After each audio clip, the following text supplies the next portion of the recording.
पानी का मसला बहुत ज़्यादा है, ख़ासकर इस्लामाबाद का अगर पानी का देखा जाए तो जितने भी सेक्टर हैं, अब I-10 में एक ही है, I-9 में कोई नहीं है।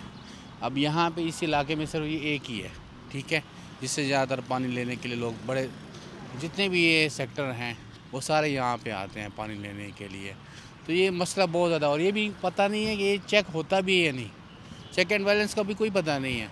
लोग लेके जा तो रहे हैं लेकिन उनको पता नहीं है कि ये ठीक है भी या नहीं है, लेकिन वो इस वजह से लेके जाते हैं कि साथ ट्यूबवेल लगा हुआ है, वहाँ से फ्रेश पानी आ रहा है और हम यहाँ से ले रहे हैं। पानी का इशू तो यहाँ की सप्लाई लाइंस आपको पता ही है कि जब से इस्लामाबाद बना है उसके बाद से रिपेयर नहीं हुई, और वो तो हालात आपके सामने हैं।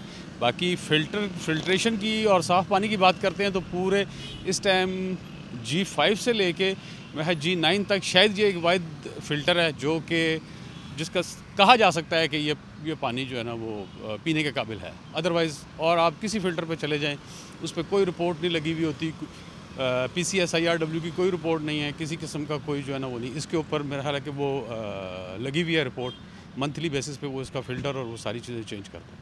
पीने का तो ज़ाहिर है जहाँ पे तो मेन इशू जो है पानी पीने का ही है, जहाँ पे क्योंकि मिलता नहीं है, जो साफ़ फिल्ट्रेशन प्लांट्स की कमी है। अब ये पता नहीं कहाँ से दूसरे सेक्टर से आ रहे हैं इधर।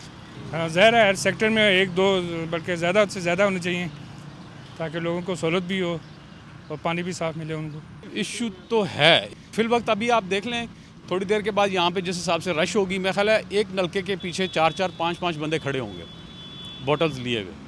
तो इशू तो है, इसमें तो कोई शक नहीं है।